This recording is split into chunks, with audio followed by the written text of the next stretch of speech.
honestly, guys notice it more when you're out winning games, right? If Cleveland starts off in a bad start, they're not doing well, and all of a sudden Shedeur or Dillon Gabriel are doing well in 7-on-7, they're throwing dimes. In practice drills, the number one defense can't stop them. People take notice of that, and the more that the players see it, they're gonna then the comments start happening over the lunch table. They start happening throughout the building, and that's when the pressure really will get severe. The Cleveland Browns were focused on resolving their quarterback situation until Jason Kelce made pointed comments that triggered a strong reaction from ownership. The response inside the organization was immediate and intense. What exactly did Kelce say that has the dog pound on edge and the front office under pressure? We've seen that miserable game by the Cleveland Browns. So they throw Joe Flacco in there, and I like Joe Flacco. He did good, but they gave him the resource of all the first-team guys. Then they throw Dillon Gabriel in there with first teams and second teams. So Dillon always is getting protected. The same thing again, they gave this scrub max protection on every play. Yeah, he completed some passes, but let's talk about his mistakes. He's still inconsistent with his throws, but he at least had max protection. The Cleveland Browns continue to be defined by inconsistency and avoidable setbacks. Even as fans hoped the organization had turned a corner, Jason Kelce, fresh off retirement, offered a direct critique that reignited doubts about the team's direction. His remarks implied the franchise's structure and decision-making remain unstable and recent progress may not hold. The takeaway for leadership is straightforward. Identify core issues, align on a coherent plan, and execute with discipline. For supporters, it's another sign that the problems run deeper than a single season. They throw Shedeur Sanders in there with the lowest cab drivers you couldn't even get on 5th Street. And I'm pissed off, bro, because the play calling was abysmal. Look, even if you don't like Shedeur didn't even get a chance to be trash. Even if you think Shedeur is garbage, he didn't even get a chance to be garbage. That's how awful the offensive line was. Kevin Stefanski still doesn't want to give Shedeur second strings and first strings reps. Why is that? Browns ownership's response shifted from measured to urgent. The pattern is familiar in Cleveland. The team once treated Johnny Manziel as a franchise solution, retained Hugh Jackson for a second year despite results, and invested heavily in Deshaun Watson through a costly trade and contract. These decisions reflect aggressive but poorly aligned planning. The outcome has been continued instability instead of sustained progress. That this was the guy that they wanted to start. He's seasoned, he's experienced, he still has a big-time arm, even at his age, and they open with the Cincinnati Bengals. They wanted that experienced guy. He was always going to be the guy. They were not going to start Dillon Gabriel or Shedeur Sanders in week 1. Kenny Pickett had a hamstring injury. It makes it easy to go with Joe Flacco. And the question isn't and wasn't going to be who's the starter in Cleveland. The question is, who's going to be the backup in Cleveland? Who's going to be the number 2 quarterback when they open the season against these Bengals? Fans still show up season after season, expecting improvement and bracing for setbacks. The usual pattern has been early optimism followed by a gradual collapse. But last season was different. For a sustained stretch, the Browns looked organized and competitive, resembling a functioning team. Couple days, 3 days until roster cutdowns, how do you feel about that? Do you feel like you belong here on this team?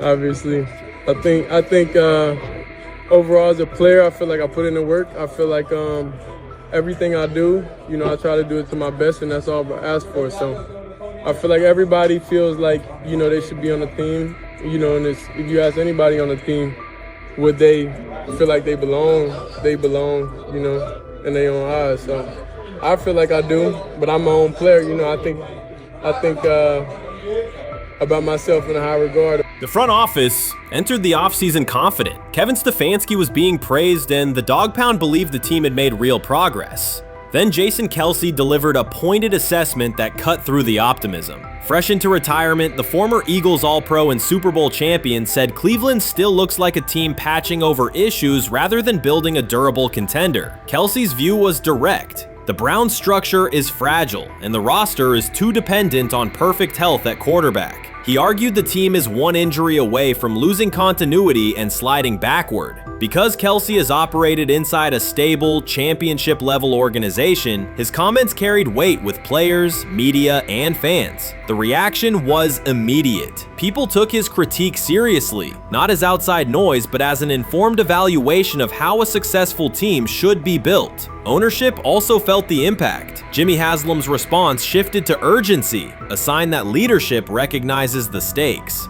The criticism arrives in the context of prior high-risk decisions, especially the fully guaranteed $230 million commitment tied to Deshaun Watson. Watson has missed time and shown inconsistency when available, and the contract has constrained flexibility. Kelsey's remarks highlight why depth, alignment between the front office and coaching staff, and a clear contingency plan at quarterback are non-negotiable. The takeaway is straightforward. Cleveland must convert last season's progress into a stable framework, protect the quarterback, deepen critical positions, and establish a plan that survives injuries and short-term setbacks. Without that, the games that fueled optimism will remain temporary.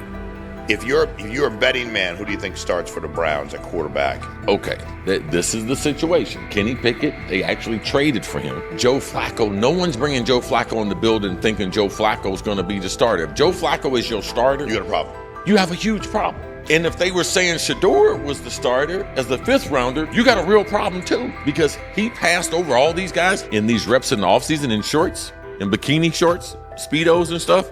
Like, no. That kind of stuff. So I'm not that surprised. When you put down a 3rd round pick on a quarterback, you do believe he has a certain skill set. Jason Kelce stated the obvious. Cleveland committed to a quarterback who hasn't played at an elite level in years, and Joe Flacco's playoff run didn't change the long-term outlook. Ownership appeared more upset that the criticism was public than by the substance of the critique. Many fans agreed. They've seen this pattern before. Rosters age, injuries are inevitable, and when a single contract dominates the cap, one setback at quarterback can undermine the entire season. Kelsey's broader point was about structure. The Browns prioritized the high-cost, uncertain starter over depth and contingency. The late-season surge masked issues that remain: limited cap flexibility, thin depth at key positions, and an offense that lacks a credible plan B. Fans recognize how quickly a strong defense can decline with injuries, and how an offense without redundancy stalls. The AFC North raises the stakes. Baltimore with Lamar Jackson sustains a top standard. Cincinnati with Joe Burrow returns to contention when healthy. Pittsburgh rarely slips below .500 under Mike Tomlin and wins with defense and consistency. In that environment, Cleveland can't rely on perfect health or peak form from one player. The path forward is clear. Diversify cap allocation, reinforce the offensive line and receiver depth, carry a legitimate backup plan at quarterback, and install a scheme that functions regardless of who is under center.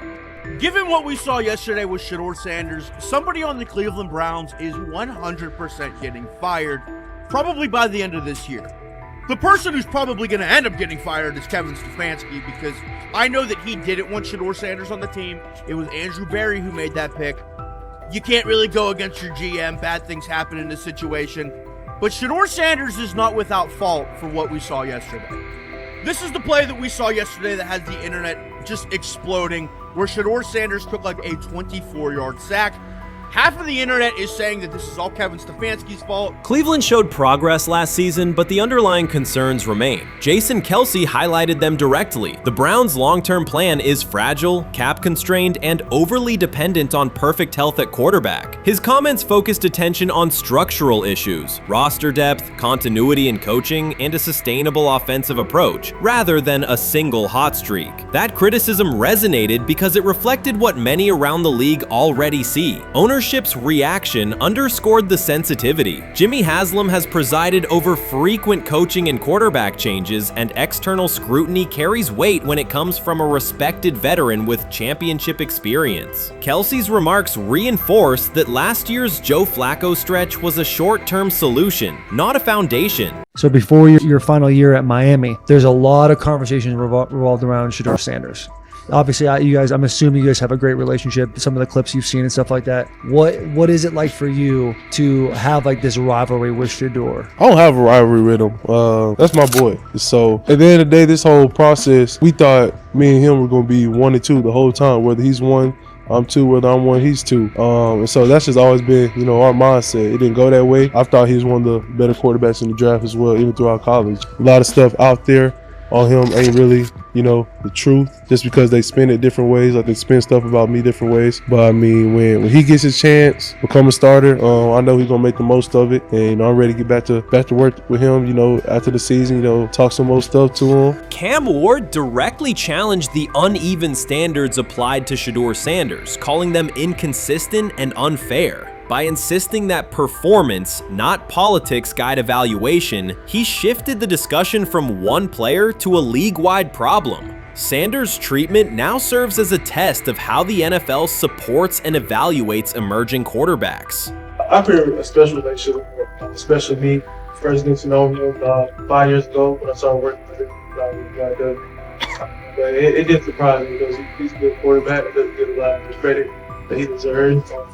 Especially the plays that he made in Colorado. A lot of quarterbacks in the country are making those plays. And so when he gets this opportunity, I'm pretty sure having soon today that he'll make sure he'll make plays on the field. Cam Ward's public challenge to the treatment of Shedeur Sanders brought the issue into clear view. For months, discussion around Sanders has centered on his profile, major compensation, a prominent Nike deal, and the expectation to stabilize a struggling franchise. Rather than a standard evaluation of a top prospect, he has faced sustained skepticism from analysts, fans, and league voices. Ward's comments underscored that the standards being applied to Sanders diverge from those used with other rookies. By stating it directly, he did more than support another quarterback. He identified a broader problem in how the league responds to young players with significant visibility. The takeaway is direct. Assessments should reflect on-field performance and development, not external narratives. A generational talent. I'm gonna prove him right. I'm gonna prove him right. Don't worry. Oh my God. An article came out today. I'm generational. So I guess it's article versus article. I like that you think that, man. But we all know the truth.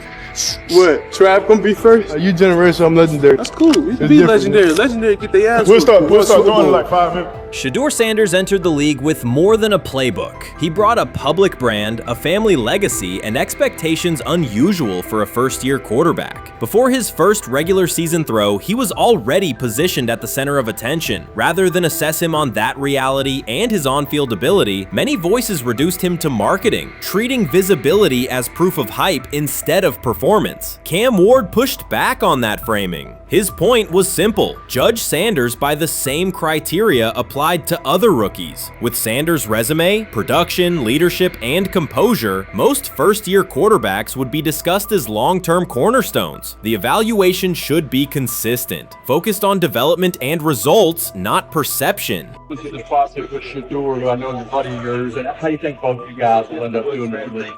I think we'll both end up being one of the best quarterbacks in the league. I just think the work that me and him are willing to put in, the relationship we have to constantly compete each and every day, to better our craft, for ourselves. I just think it's gonna end up paying off for us in the long run. Do you guys kid each other about who's going first and how much that matters to you? Yeah, we play around, we joke around with it. It really don't mean nothing. The draft pick will never mean anything. At the end of the day, you got to show whether you can prove each and every Sunday. You can't just do it 1 year. Disrespect shows up in two patterns. First, Shedeur Sanders is repeatedly framed through his father, Deion Sanders, as if lineage erases his own work. Discussion drifts to pedigree instead of what the film shows. Second, his visibility is treated with suspicion. His audience reach, partnerships, and ability to lift ratings are labeled hype rather than recognized as value. Instead of acknowledging that he drives demand and expands the stage for his team, critics call it an unfair edge. The result is a skewed evaluation. Star power is held against him while on-field production gets pushed aside. The standard should be consistent. Assess the tape and the development, not the last name or the attention it brings. Well, Ward, we're microfact. Cam Ward's remarks went beyond defending Shedeur Sanders. They confronted how the league manages star power. The reality is simple. The NFL markets visibility, but resists it when a player doesn't follow the expected script. Rookies are supposed to be quiet, deferential, and grateful for limited leverage. Sanders arrived with leverage, brand reach, major endorsements, and confidence. And that presence was recast as entitlement. Instead of treating those factors as earned advantages, much of the commentary used them to diminish him. Ward called out that contradiction. The same influence the league sells to audiences is criticized when a young player exercises it. His point is a standards problem, not a personality dispute. Evaluate Sanders on his preparation, leadership, and results. Don't penalize him for having a platform or for using the leverage that the modern NFL itself helps create. Now it sounds like the Cleveland Browns are going to all but imprison Shedeur Sanders in the football sense of a very talented rookie quarterback who obviously needs reps, needs an opportunity, and who now, barring some miraculous luck, will not get the opportunity to play in a single real game. I'm sure many around the NFL are celebrating as we speak. They are chuckling about this. Many in the NFL wanted to teach Shedeur and his daddy. Cleveland became the center of the conversation. With Shedeur Sanders attached to a major Nike partnership, the expectation was straightforward. He should be given real game reps. The Browns instead leaned on Joe Flacco as the default choice, treating stability as the safer path while sidelining a quarterback with clear cultural and commercial pull. Each week Sanders didn't see the field, scrutiny grew. Commentary questioned the value of his contract environment and relevance, and fan debate shifted from development to doubt. That wasn't measured evaluation. It was a delay framed as prudence that eroded confidence in the process. Cam Ward reset the terms of the debate. He pointed to an uneven standard. When veterans or other young players secure significant endorsements, it's considered smart business. When Sanders does it at scale, it's recast as ego or hype. Even the scope of his off-field agreements became ammunition against him rather than evidence of market demand. Ward's position is simple. Use one standard. Assess Sanders on preparation, decision-making, and progression, not on discomfort with his platform. Treat visibility as an asset, not a disqualifier. The issue isn't attitude or branding, it's the consistency of the evaluation. Ward called it directly. The treatment has been unequal, and it should be corrected by aligning opportunity with performance criteria. Fans need to recognize there's not a team in the league he'd start for. Not one. That's not ridiculous, that's not unfair, that's not a vast conspiracy.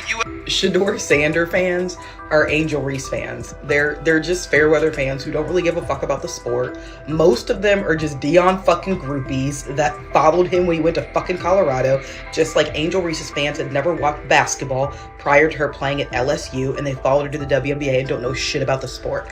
That's it. Now Dion fucking groupies are running around acting like, oh, this is payback to his dad. The timing is pivotal. Shedeur Sanders isn't trying to blend into the league's background. He's shaping the agenda. He drives debate segments, fuels short-form highlights, and moves merchandise at a pace most rookies never approach. By the metrics that define modern attention, he is the draw. Yet, a segment of observers continues to undercut him, not because of shortcomings on tape, but because of discomfort with how prominent he already is. Cam Ward put words to what many could see. Coverage around Sanders has been filtered through reaction to his visibility, rather than a clear read of his performance and growth. The market has already weighed in. Demand is real, not manufactured. Nike's record-level rookie endorsement aligned with that reality, signaling long-term value and cultural reach. This exposes a core contradiction. The NFL depends on star power to sell tickets, fill stadiums, and boost ratings, but it resists stars who set terms on their own. Visibility is celebrated until a player exercises it. The fix is straightforward. Apply one standard. Evaluate Sanders on preparation, decision-making, and results, and treat his platform as the asset it is. If the league benefits from his presence, its evaluation practices should reflect that same same reality, consistently and without penalty for scale.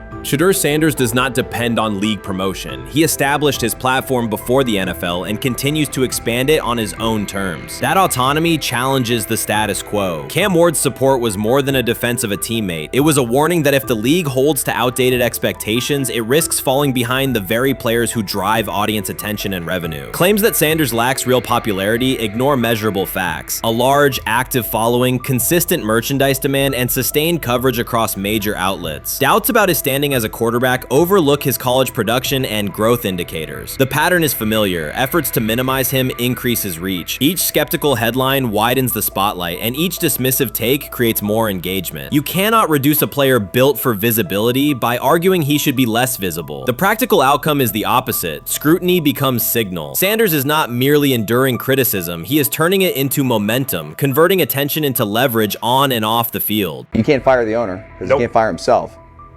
Yeah, someone's head's going to roll, unfortunately, in this situation, and it's probably Stefanski and Barry. I saw on The Athletic. I don't think that's fair, by the way. Stefanski, that part. I agree. I was saying the other day on my podcast that Barry should be fired, and I said I wouldn't fire Stefanski, but a couple of people made the point of saying, well, if you fire the GM, you got to give him a chance to hire his own coach, which is fair. That's true. Mm-hmm. So I would fire Barry. I would hire a new GM.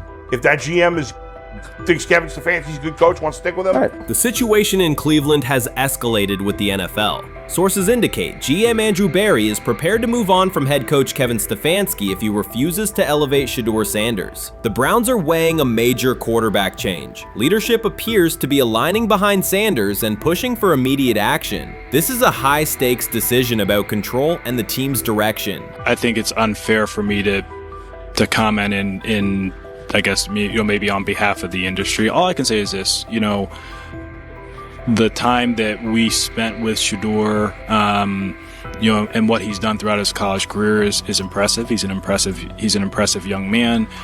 He's a really good quarterback. Sometimes, fit comes into play. And I'd also say this, there are 4 more rounds of the draft. And then maybe lastly, it's less about where you get picked and what you do after you get picked. That's really the most important thing. Getting to know him over the course of the spring, he has a ton of resolve. Andrew Barry appears to be at a breaking point. Pressure from fans and within the organization to play Shedeur Sanders is intensifying. Barry is pushing for a move towards Sanders, while head coach Kevin Stefanski remains cautious about altering the depth chart. The divide is clear. One side wants acceleration, the other a measured rollout. The organization is under heavy scrutiny, and the focus has shifted to when, not if, Sanders sees the field. Has the 4th highest odds of any head coach this season to be fired. He's clearly on the hot seat. It's been a discussion for really a couple years now, dating back to last season's 3-win season. And he's always had kind of hot and cold seasons. And now the sportsbooks are saying he's 4th on the list. Number 1 is Mike McDaniel of the Miami Dolphins, Brian Daboll of the Giants at 2, Shane Steichen at 3, and there is Kevin Stefanski plus 650 to be fired. This has moved beyond tension to outright stubbornness. Rather than elevating Shedeur Sanders, the staff has chosen Dillon Gabriel. The current depth chart looks less like a forward plan and more like resistance to change. Fans have been clear about who they expect to see, yet the organization keeps delaying. Every week without a real evaluation of Sanders slows development and blurs accountability. Cleveland is choosing a conservative approach when a decisive decision is needed, sending a message of uncertainty to both the locker room and the city. Now being the 3rd string quarterback for the Cleveland Browns, was that so much was made out of unbelievable. He actually made the team as the 3rd string quarterback. Like that was a big deal. Like that was somewhat of a surprise to a lot of people. He should have been the 1st pick in the draft. Kevin Stefanski appears to be doubling down to validate his approach. Despite sustained demand from Browns fans to see Shedeur Sanders reflected in chants, merchandise, and constant discussion, he continues to keep Dillon Gabriel in front on the depth chart. The decision functions as an assertion of control rather than a response to momentum. Even with clear signals from the fan base, Stefanski is staying with Gabriel and delaying a full evaluation of Sanders. It is a deliberate choice to maintain his plan and pacing, not to accelerate change. Cleveland is prioritizing continuity over recalibration, keeping any transition to Sanders on hold. But yeah, I mean, the Browns are in a tough spot. They have wasted. You traded a ton of high draft capital to get Deshaun Watson. You've gotten nothing out of Deshaun Watson and missed an opportunity. Like, who knows who they would have drafted? Now, maybe they would have screwed up those picks and the Browns would still be in bad shape. Andrew Berry is likely frustrated watching Dillon Gabriel default to conservative throws while the offense stalls. From a football perspective, this appears to be the hill Kevin Stefanski is choosing to stand on. Keeping Gabriel ahead of Shedeur Sanders has limited the unit's explosiveness and prevented a full evaluation of a higher ceiling option. Drives end quickly, field position flips, and momentum is lost while Sanders remains on the sideline. Fan patience is wearing thin. Each ineffective series intensifies criticism and shifts scrutiny toward the coaching staff's criteria for the depth chart. With every additional snap for Gabriel, the decision reads less like an open competition and more like rigid adherence to a plan that isn't producing results. The optics are clear. A dynamic quarterback sits while a cautious approach keeps the offense in neutral. If this continues, accountability questions will grow inside and outside the building. What performance benchmarks keep Gabriel ahead of Sanders? When will Sanders receive first-team reps in live situations to allow a fair comparison? The front office must decide whether to preserve continuity or pivot toward a timely assessment of Sanders. The longer the current approach stays in place, the more it signals stubbornness rather than adaptation, and the more pressure mounts to realign the plan with on-field output. I honestly see it happening if the Browns lose a bunch of games. Like if they get 5 wins or less, I see the report coming out now that Stefanski will be fired. I don't want it to happen. I want the Browns to be good, win a bunch of games. I think that they're going to be a team that is slept on and can at least get 7 wins, which is why if they don't, I see Stefanski getting all the blame for that, and there'll be a new coach in Cleveland. Because their players, to me, are there once again. We've talked about the incredible rookie class. The approach in Cleveland lacks consistency. One week, Andrew Berry signals he wants Shedeur Sanders on the field. The next, Dillon Gabriel gets the reps and the plan stays conservative. Through it all, Kevin Stefanski shows limited urgency despite pressure on his job security. Fans are asking for an offense that can push the ball, change field position, and produce points. Instead, the unit leans on short throws and cautious sequencing. Gabriel's play keeps the ceiling low and momentum static, while a full evaluation of Sanders is postponed. The result is growing frustration and a clear disconnect between the front office, coaching staff, and expectations in the stadium. The NFL tried to teach him and his father a lesson. You don't act like that. You don't talk like that before a draft. We'll show you how our game is played. We will watch you plummet all the way. I think he would have gone undrafted except for that owner in Cleveland. And he is the key to everything because he is something of an against the grain maverick owner. He's kind of a wannabe Jerry.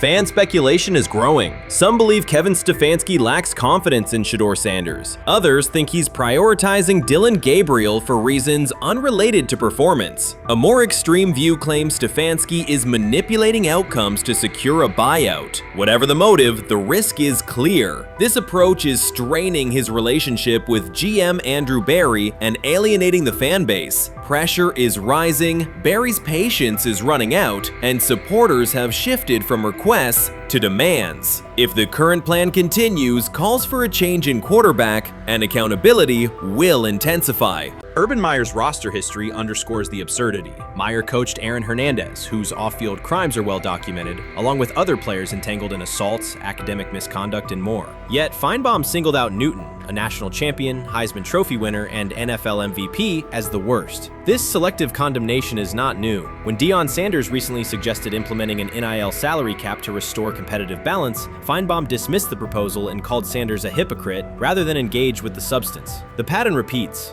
Finebaum routinely targets Cam Newton, Deion Sanders, Jameis Winston, Lamar Jackson, outspoken black athletes and coaches, while extending grace to figures such as Nick Saban, Kirby Smart, Dabo Swinney, or Tim Tebow under similar circumstances. Newton is no longer content to remain silent while others distort his story. In response, he laid out an accurate chronology, highlighting facts the commentary networks rarely repeat. One long-standing myth is that Newton was expelled from the University of Florida. He was not. Tim Tebow held the starting job unchallenged, and Meyer had no intention of displacing his star. Like thousands of athletes each year, Newton transferred to find a place where he could play. The move was strategic, not disciplinary. He is with 3-2-2-5-3-17 to transfer to and more back. Meyer was. Critics habitually resurrect the 2008 laptop incident to tarnish Newton's entire career. Newton has acknowledged the mistake, but its relevance is overstated. The incident did not prompt his transfer, nor did it derail his trajectory. After leaving Florida, Newton enrolled at Blinn College, a Texas JUCO powerhouse, and led the Buccaneers to a national championship while posting dominant statistics. That performance earned him the opportunity to transfer to Auburn. At Auburn, Newton produced one of the most extraordinary single seasons in collegiate history. More than 4,000 yards of total offense, 50 combined touchdowns, an SEC title, a national championship, and the Heisman Trophy. Achievement compressed into a single year under intense scrutiny. Even that landmark season is recast by Finebaum as a cautionary tale. He claims Newton ignored head coach Gene Chizik by diving for a goal line touchdown when told to kneel, jeopardizing the game. In reality, Newton explained that the decision was a collective adjustment made in the huddle after reading the defense, while Auburn still held timeouts. The Tigers maintained control and secured the championship. Portraying that moment as reckless serves to recast Newton's success as selfishness rather than leadership. Finebaum's approach to Sanders reflects the same dynamic. When Sanders urged a structured NIL ceiling to protect athletes and stabilize rosters, Finebaum immediately labeled him hypocritical. Yet when Saban or Swinney voice identical concerns, Finebaum frames them as thoughtful guardians of the sport. The inconsistency reveals that the determining factor is not the argument but the identity of the speaker. Unapologetic black leaders who control their narratives, challenge entrenched hierarchies, and Finebaum's commentary often functions as a check on that influence. Newton countered Finebaum's latest attack with a concise statement. "You're lying, Paul. Please stop." Behind those words lay a broader indictment of the media machinery that weaponizes half-truths. By calling Newton the worst player Meyer coached, Finebaum was seeding doubt among fans, front office evaluators, and future historians. Newton, now an established media presence and entrepreneur, no longer depends on traditional outlets to correct the record. He reminded audiences of three essential truths. He departed Florida on his own terms, he led Auburn with support from coaches and teammates, and he captured every major accolade available in college and professional football without conforming to prescribed expectations. An unspoken rule lingers in American sports discourse. Black athletes may excel, but must do so quietly, gratefully, and without highlighting systemic inequities. Newton broke that expectation early by celebrating with unreserved joy, answering questions candidly, and refusing to minimize his personality. For some commentators, that confidence is reinterpreted as arrogance. Finebaum's repeated attempts to undermine Newton follow a familiar script of policing behavior rather than analyzing performance. Yet, legacy rests not in a pundit soundbite, but in tangible achievements and public memory. Newton's resume, Heisman winner, national champion, NFL MVP, speaks for itself. Millions of fans witnessed his impact on Saturdays and Sundays. Countless young quarterbacks saw someone who looked like them redefine the position's possibilities. The same is true for Sanders, whose player-first coaching philosophy and media savvy continue to influence college football's direction. Finebaum's commentary cannot erase these realities. Newton, Sanders, Winston, Jackson, and others have already secured their places in football history. By publicly confronting misinformation, Newton set a precedent for athletes who now possess the platforms and technology to present their stories unfiltered. The microphone no longer belongs exclusively to legacy broadcasters. Newton holds it now, and he intends to keep it. A decisive shift that reduces the gatekeeper's influence and ensures that accomplishments are judged on merit rather than narrative manipulation. Grab hold of the starting job. Yes, but I don't think we're going to know which one until we get deep into August. Now, I think, we tracked the reps everybody was getting at practice throughout the OTAs and minicamp. But when you talk to people there, They just want to make sure everybody got what they needed. And that, Kenny Pickett, we can find out if he has the goods to be the starter. Joe Flacco, they back him off a little bit. He's 40. He may not need as much. The rookies, Shedeur Sanders and Dylan Gabriel, what do they need to learn to make the transition from the college game to the pro game? That's what the spring was about for the Browns quarterbacks. Now, Shedeur Sanders has moved from social media celebrity to on-field standout, and ESPN now lists him among its first-team candidates. Reactions are split. Some fans are impressed while others are skeptical. Whether this reflects Deion Sanders' long-term strategy or simply Shedeur's rapid development, the story is drawing widespread attention. Here's a look at what led to this moment. They never planned on taking him. The problem is, like Ocho Cinco said, you got somebody that has endeared himself to the locker room. And guess what? The difference between him and Tim Tebow, the biggest one, is he can play. He can throw the ball. Tim Tebow running around being an H-back. He can throw the ball. And he's done everything he needs to do. He ain't saying nothing. He ain't rocking the boat. He ain't mad about the reps. He ain't mad about none of that. All the people out there want to see is this, like Tyvis said earlier. We want to see what he can do with Jerry Jeudy. Online reactions are sharply divided. Some fans strongly support Sanders, while others argue he is overrated. Traditional analysts cite statistics and claim his recognition comes mainly from his father's name. Sanders supporters are actively celebrating his rise and already predicting a future NFL career. Sports media outlets have made his candidacy a central topic of debate. The discussion now extends beyond statistics and victories to include his marketability, public image, and on-field presence. Sorry, is Shedeur Sanders going to get a chance to win this job? Do you believe he gets a legit shot to win this job? Listen, I think first of all, the action's going to really start in training camp. Like, forget all the OTA stuff. You don't win a job in OTA. The real action starts in training camp. And just like Shedeur said, during the mini camp, when it's time to take your reps, you got to make the most of it. Because I think early on, there's going to be a lot.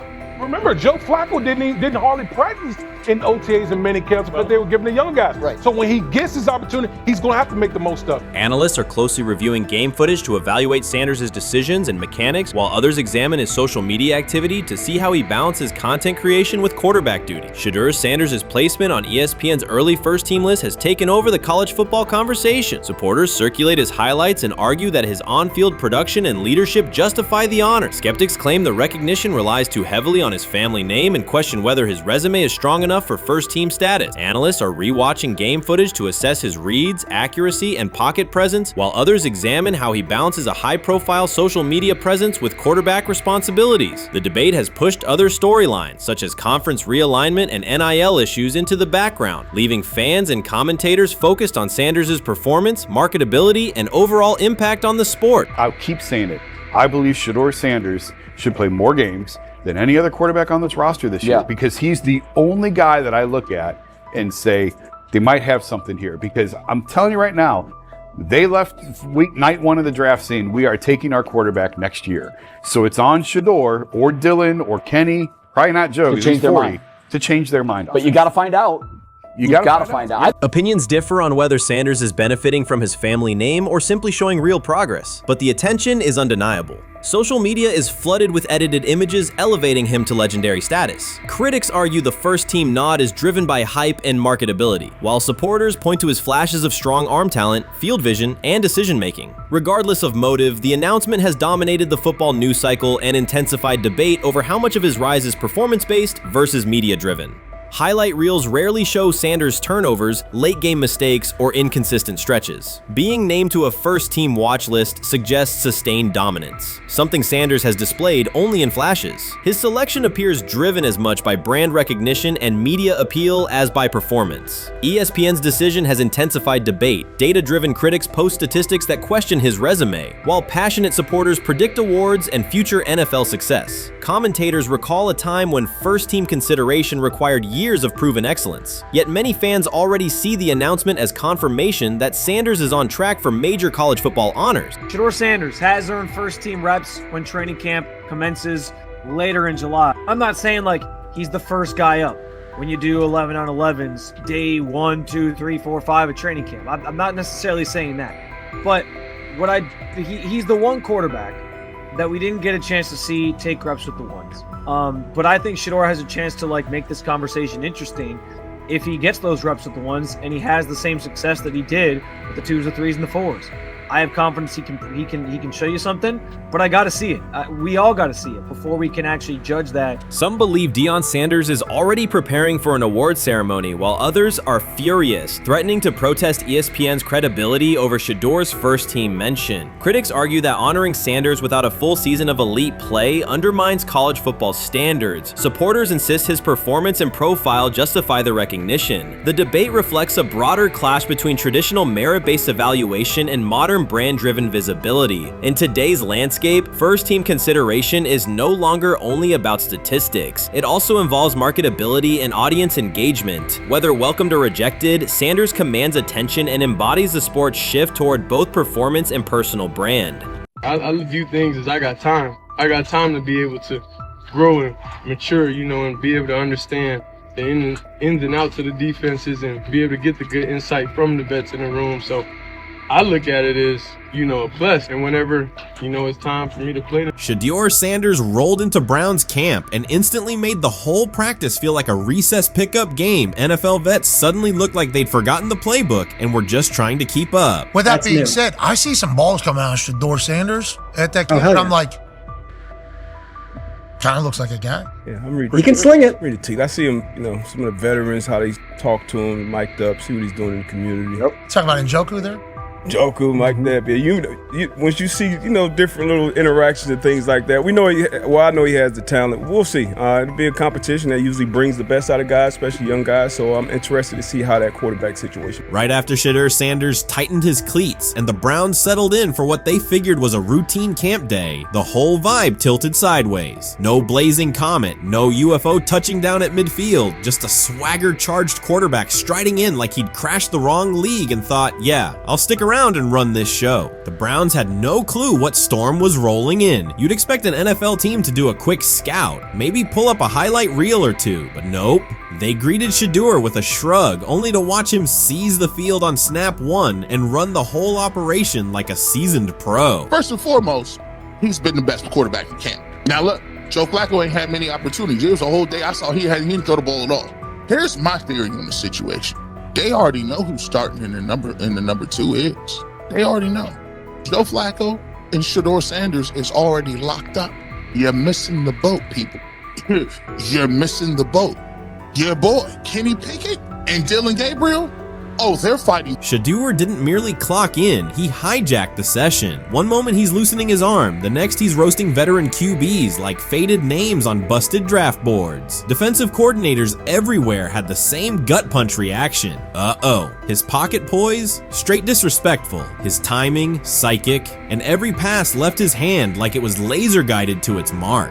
While Shedeur Sanders was slicing up routes, the Browns' secondary looked less like an NFL backfield and more like a gaggle of dads sprinting through a Saturday fun run. Big on enthusiasm, short on closing speed. Coaches fought the urge to slam the emergency horn. Players traded wide-eyed, "Are we serious?" stares, and someone even double-checked that a hidden camera crew wasn't about to pop out of the tunnel. But nope, this was pure Shedeur, half cold-blooded surgeon, half highlight factory. He wasn't dropping a casual "I'm here," he was crafting a masterclass. From the first rep, the tempo changed. Shedeur Sanders accepted the snap with steady footwork, diagnosed the Browns' single high shell, and delivered a tight window seam route that forced the free safety to recover late. Throughout the period, he manipulated leverage with quick shoulder fakes, moved through full field progressions, and released on time from a balanced base, consistently putting the ball on his receiver's upfield shoulder. Cleveland's coverage struggled on multiple fronts. Safeties hesitated between deep half responsibilities and underneath support, creating voids at 15 to 20 yards. Cornerbacks and off-man were caught in trail position when Sanders used rhythm throws on 3-step drops, while those who tried press technique had their inside hand neutralized by his receivers' outside releases. Linebackers widened to match shallow crossers, leaving the middle hook unguarded for pivot routes and option digs. One corner attempted a line of scrimmage jam. Sanders immediately immediately adjusted the route to a back shoulder fade, releasing the ball before the break and rendering the press ineffective. Over the session, he showcased pocket discipline, reclimbing to maintain throwing lanes rather than drifting, and finished with a series of anticipatory throws against cover 2 cloud, fitting vertical outs between the flat and deep half defenders. Sanders' combination of rapid post-snap processing, precise ball placement, and pocket efficiency exposed coverage mismatches at every level and highlighted communication gaps in the Browns secondary. By mid-session, the Browns defensive staff clearly recognized their calls were outmatched. Every adjustment, a roll to cover 6, a simulated pressure, a late rotate to 2 high, was neutralized once Shedeur Sanders confirmed the post-snap picture. Routes that had taken weeks to script were beaten by timing and location. Comeback set at 12 yards broke open before the corner's transition. Slot seam outs dotted the void between the flat and deep half defender, and boundary receivers beat press with quick hand techniques, receiving the ball before the trail man could recover. Sanders' command was methodical. He used cadence to freeze plug blitzes, re-ID'd the mic when linebackers sugared the A-gaps, and maintained a firm base so he could reset and fire without resetting his feet. His receivers benefited from that rhythm. Top of the stem, eyes back, ball delivered on their upfield shoulder, allowing immediate transition to YAC. The Browns front tried a late stunt to compress the pocket. Sanders climbed 2 steps, re-spotted the shallow crosser, and delivered in stride, turning a potential sack into a 20-yard gain. What stood out most was how little ramp-up Sanders needed. From his first series, he processed full field concepts at tempo, cycling through progression reads without hitching. The poise under interior pressure, consistency in ball placement, and ability to manipulate zone defenders left the Browns' coordinated disguise packages ineffective and forced them into static coverage by the end of the period.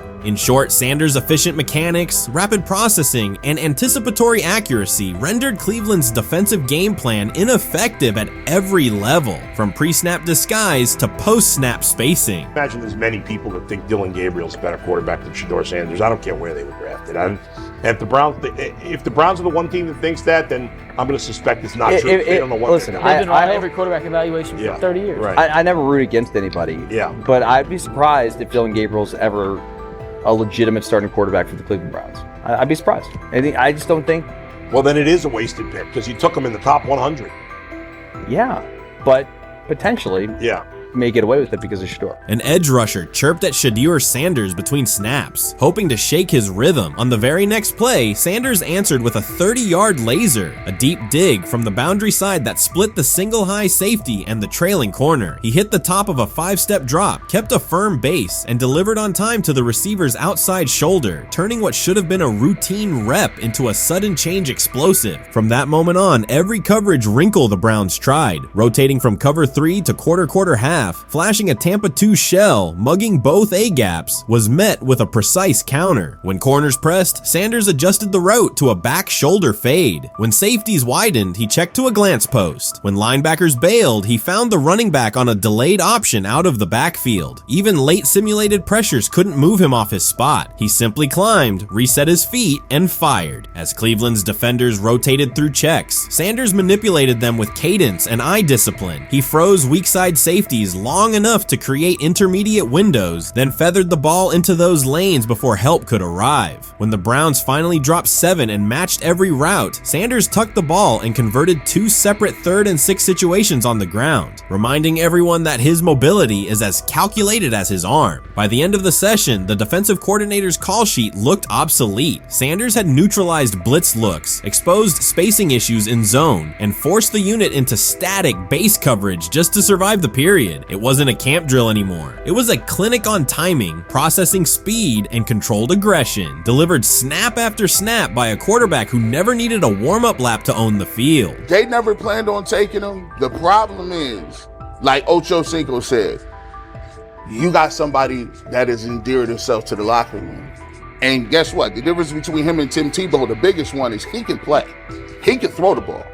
Tim Tebow running around being an H-back. He can throw the ball. And he's done everything he needs to do. He ain't saying nothing. He ain't rocking the boat. He ain't mad about the reps. He ain't mad about none of that. All the people out there want to see is this, like Tyler said earlier.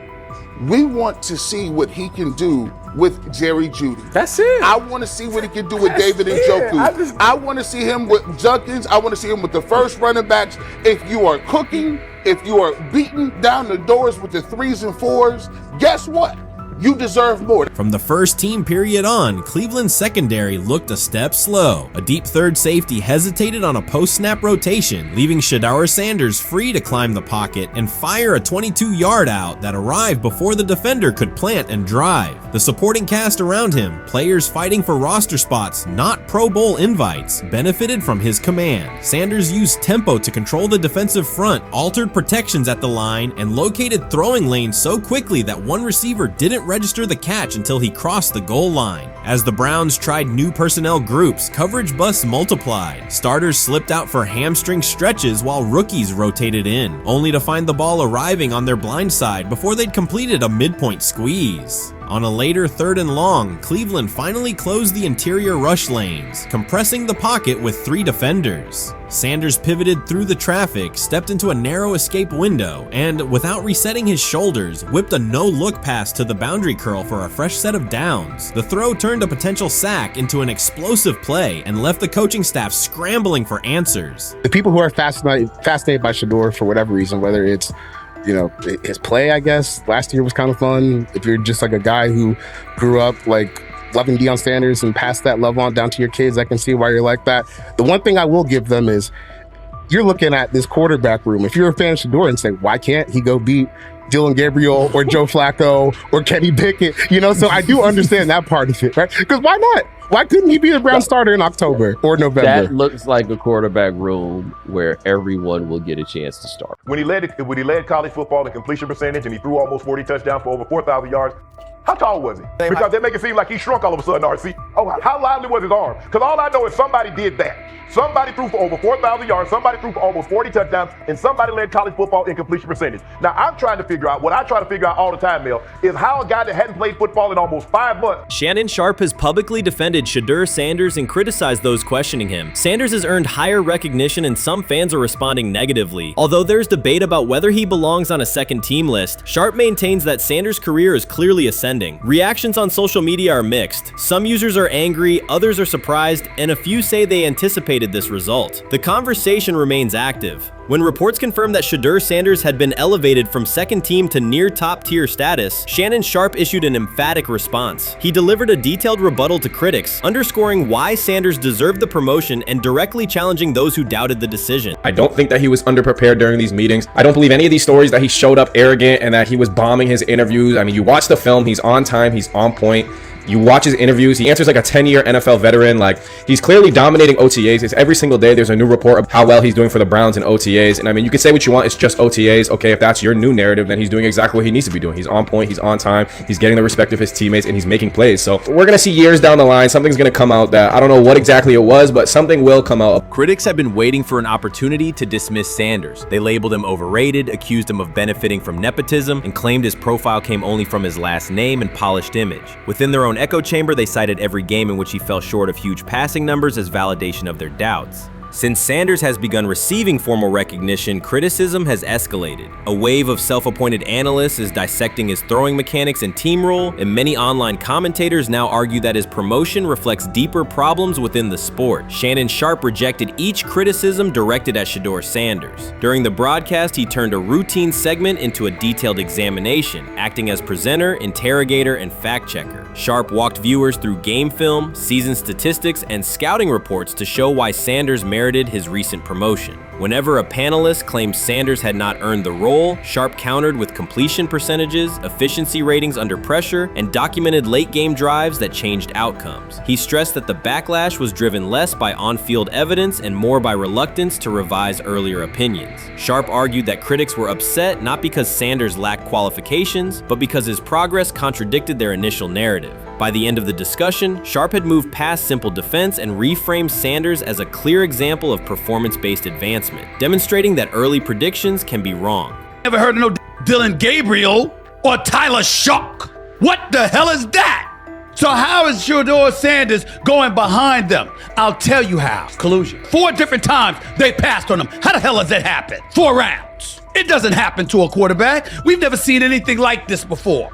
Shedeur Sanders with the watch. Shedeur Sanders with his bravado. Shedeur Sanders with this supposed arrogance or whatever. Shedeur Sanders' advancement did not happen by chance. While detractors questioned his resume online, he continued to prepare, attend every practice, and deliver accurate throws under pressure. The contrast between his output and the complaints directed at him has been stark. Some critics even argued the selection committee was, quote, biased toward performance, as if rewarding strong play were improper. Rumors quickly followed. Certain commentators speculated that a public relations push from the Sanders family must have influenced voters, suggesting everything from coordinated media strategies to alleged favors for coaches. None of these theories addresses the basic point. Sanders earned his promotion through consistent production, poise in the pocket, precise ball placement, and efficient decision-making. Shannon Sharpe highlighted these facts during his response. He noted that Sanders' performance metrics justify the recognition and emphasized that resistance to the move stems more from prior prejudice than from substantive evaluation. For Sharpe, the goal was clear: present the data, challenge unfounded claims, and correct the narrative. The discussion, therefore, became a broader statement about acknowledging merit and abandoning outdated assumption. Cowherd defend college basketball coaches who have gotten a DUI, come to their defense and say they didn't need to be fired, that they deserve a second chance. But Shedeur Sanders drives 40 miles over the speed limit, gets a one-on-one ticket, and Cowherd comes on his show today and says he's out on Shedeur Sanders. He's seen enough. He can't support him anymore.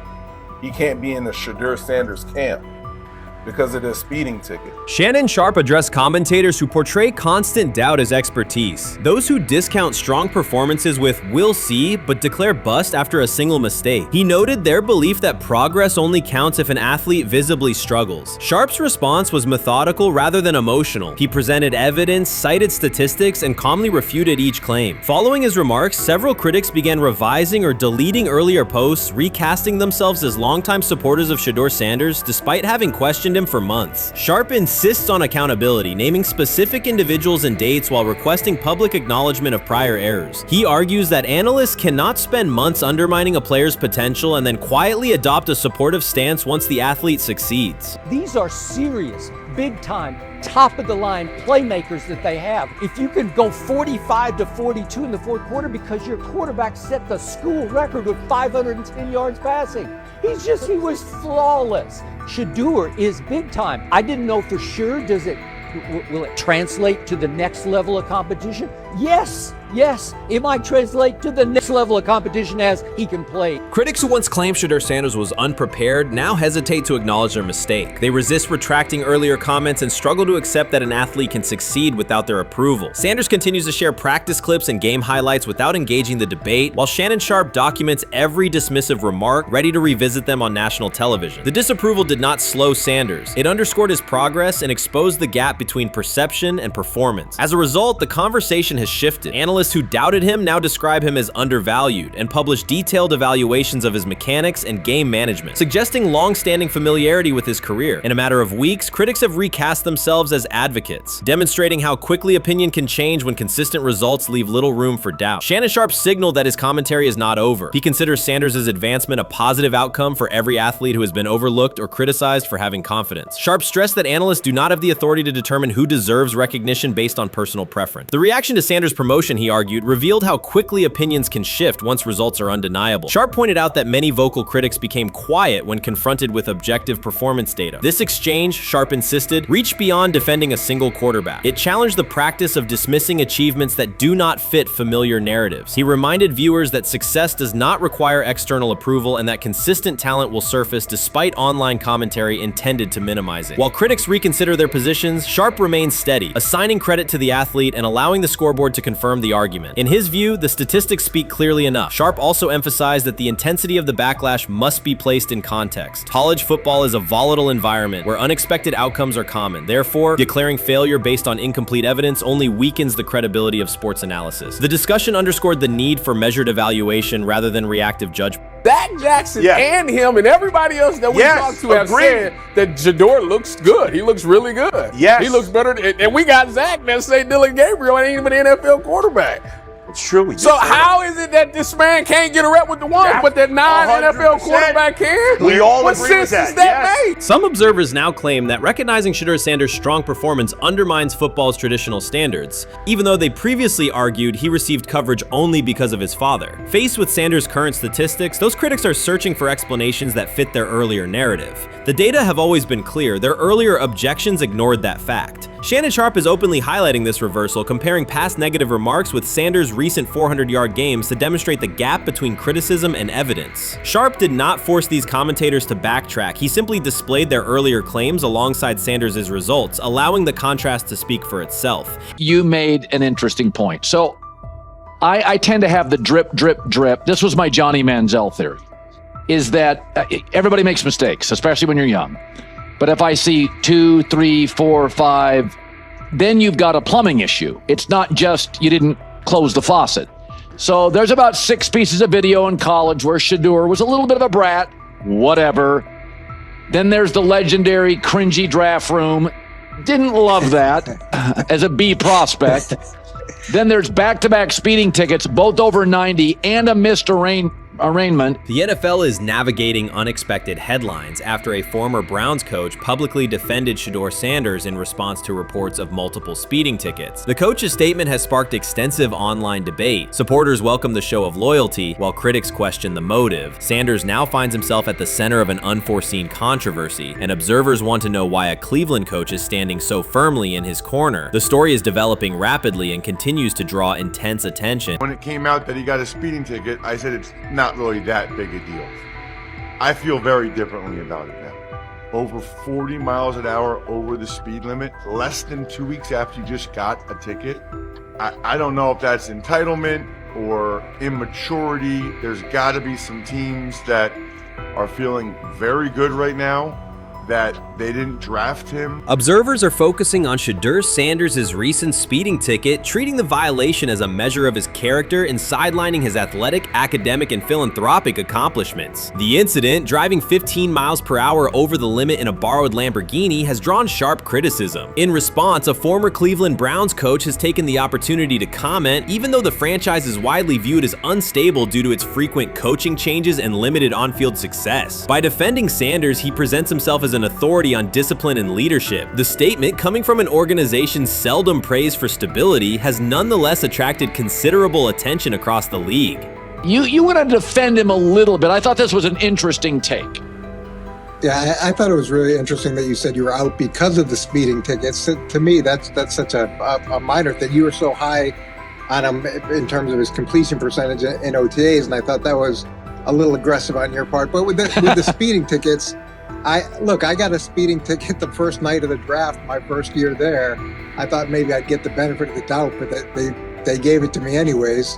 As soon as the former Browns coach defended Shedeur Sanders, social media erupted with commentary, resembling the volume of draft night coverage. Posts and opinions appeared within minutes, and criticism escalated rapidly. Detractors amplified Sanders' minor speeding violation, while supporters argued that such reactions were disproportionate to a single traffic citation. Shedeur Sanders received 2 speeding citations, and the minor traffic issue quickly drew national attention. Before considering the former Browns coach's response, it is useful to clarify the facts. Sanders, son of Pro Football Hall of Famer Deion Sanders and a current college quarterback, was twice ticketed for exceeding the limit while driving a high-performance vehicle. Commentary on social media escalated rapidly, with critics framing the incident as a significant character concern, even as the league has historically tolerated far more serious legal transgressions. Stepping into the debate, a former Cleveland Browns coach, best known for a tenure filled with losses and contested decisions, issued a strong public defense. He argued that 2 speeding tickets should not define Sanders' reputation or overshadow his on-field talent and community work, urging a balanced assessment of the player's actions. I don't love it from a 5th-round draft pick. I don't love that it happened multiple times,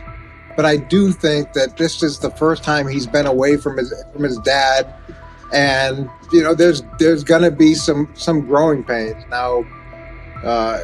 Would I sell my stock on it like you are? Not because of a couple speeding tickets, especially in light of the problems that Brown's quarterback room has had to deal with legally in the last few years. I mean, this is nothing. The debate quickly shifted from 2 speeding citations to broader claims about integrity, growth, and leadership. The former Browns coach framed the infractions as moments for personal development and urged observers to view them in context. Critics responded forcefully. Some called for disciplinary action, others questioned Deion Sanders' parenting, and a few sought to discredit the coach himself, despite his professional record already being widely analyzed across the league. The reaction underscores an apparent inconsistency in public standards. Fans often overlook on-field confrontations, heated sideline arguments, and other significant controversies, yet they treated Sanders' routine traffic offenses, speeding without evidence of reckless endangerment, as indicators of serious character flaws. If such minor violations were adopted as the primary measure of morality in professional football, many players would face similar criticism.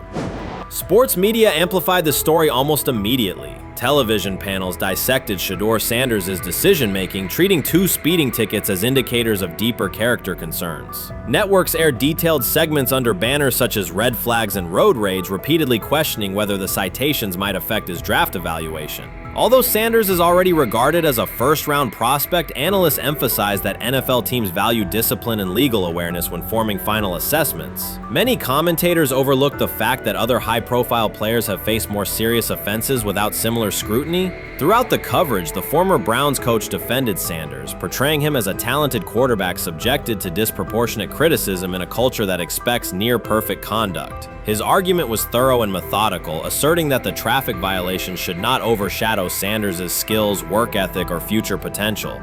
Commentators point out that the coach's intervention was not entirely selfless. He recognized the publicity potential. One day he was an overlooked figure from a struggling Browns era, the next he was a trending name across sports media. The discussion quickly expanded beyond Sanders' speeding citations to questions of image management and narrative control. Critics demanded disciplinary measures, public apologies, team sanctions, and formal statements, yet their objections seemed directed less at the traffic infractions themselves and more at Sanders' high profile, confidence, and resistance to traditional expectations. In practical terms, Sanders' brand remains intact. The coach secures renewed relevance, and the episode supplies another headline in the ongoing story of modern football. The next time Sanders is seen in a high-performance car, the debate will likely reignite, focused not on speed limits, but on the broader culture of the league. Meanwhile, new voices continue to join the conversation. Broadcaster Colin Cowherd has already weighed in, offering his own reassessment of the incident and its broader implications. Breaking news, Shedeur Sanders last night was pulled over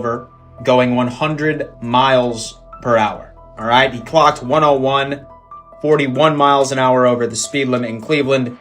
He will have the opportunity to fight the ticket in court. Now, I'm not exactly sure where he was pulled over, whether or not that it was in Ohio or whether or not that it was in his home state. But typically when you're going 40 over, that's flirting with the line of reckless driving. Folks, I gotta tell ya, I don't understand what it is with these young men driving at absurd speed. Colin Cowherd's view of Shedeur Sanders shifted abruptly. Days after praising the quarterback's poise and skill, he appeared on air to declare that Sanders is overhyped, unfocused, and distracted by celebrity. The reversal was immediate, without any gradual reconsideration. Cowherd now frames Sanders' 2 speeding tickets as evidence of poor judgment, even though he has defended other quarterbacks facing far more serious off-field issues. The sudden, wholesale withdrawal of support leaves viewers questioning the consistency of Cowherd's criteria and illustrates how quickly media narratives can change when minor incidents receive outsized attention. This is okay. Okay. How much of this is? I mean, Jimmy Haslam has his hands all over Manziel, has his hands all over Deshaun Watson. Admitted it, man enough to admit it. I saw the reaction in the draft room when they took Shedeur Sanders. It's pretty obvious it wasn't the coach and the GM's pick. How much is this? This team has 8 last place finishes in 13 years owning it. How much of this is we don't have a very good owner here like Washington, D.C. and the Commanders? Yeah, I didn't love the owner stepping in and saying, you got to take this guy in the 5th round. And I doubt they'll ever admit to it. While Colin Cowherd urged teams to move on from Shedeur Sanders, former Browns coach Eric Mangini offered a more measured response. Mangini, whose tenure in Cleveland was marked by mixed results, used his platform to provide context rather than condemnation. Instead of sensationalizing the speeding violations, he encouraged viewers to consider Sanders' circumstances. A 21-year-old quarterback whose life is scrutinized both on and off the field. Mangini acknowledged that the tickets were mistakes, but emphasized that they do not by themselves define Sanders' character character or future. He noted the extraordinary attention athletes receive today, combining the responsibilities of quarterback, public figure, and social media presence. Under such pressure, missteps are magnified, and criticism multiplies quickly. Mangini concluded that any evaluation of Sanders should weigh the totality of his behavior, performance, and growth, rather than isolate 2 traffic citations as decisive evidence of poor judgment. Shedeur is lighting it up in practice every day. You're not even a half bit curious to see what he could do with the ones. That makes no sense. And then on top of all of that, you got players going on podcasts and talking to people in the media saying this guy is really good. Like, this guy is legit. So even your peers respect you enough. How is it that the coaches can't see that? It always starts with the players, where the player's like, hey, you see that? You seen that pass he threw? The Cleveland Browns were taken by surprise when quarterback Shedeur Sanders stepped in for first-team snaps, asserting control of the drill and instantly highlighting deficiencies across the rest of the room. His confident command forced coaches to pause practice clips, reevaluate progressions, and consider immediate adjustments to the depth chart. Within minutes, discussions spread throughout the facility and online forums as fans weighed what Sanders' showing means for the current starters. The organization now faces an urgent, data-driven decision on whether Sanders should move up permanently. Shedeur Sanders arrived at Browns practice, took several first-team reps, and the entire quarterback group immediately felt the pressure. Coaches erased the whiteboard and reviewed their plans. Staff members exchanged concerned comments, and observers began asking whether Sanders was positioned to assume a larger role. Tony, every year we see at least 1 to 2 teams. They were in last place in their division the year before. No one thought they'd be good, and then they were good. It almost seems like no one's even assuming the Browns can be that, but we see it happen every year. And I get the quarterback stuff, but like, correct me if I'm wrong, Tony. The Browns are trying to run the football, play good defense, not turn the ball over in the passing game, and try and take advantage when they can, correct? That's what they're trying to do.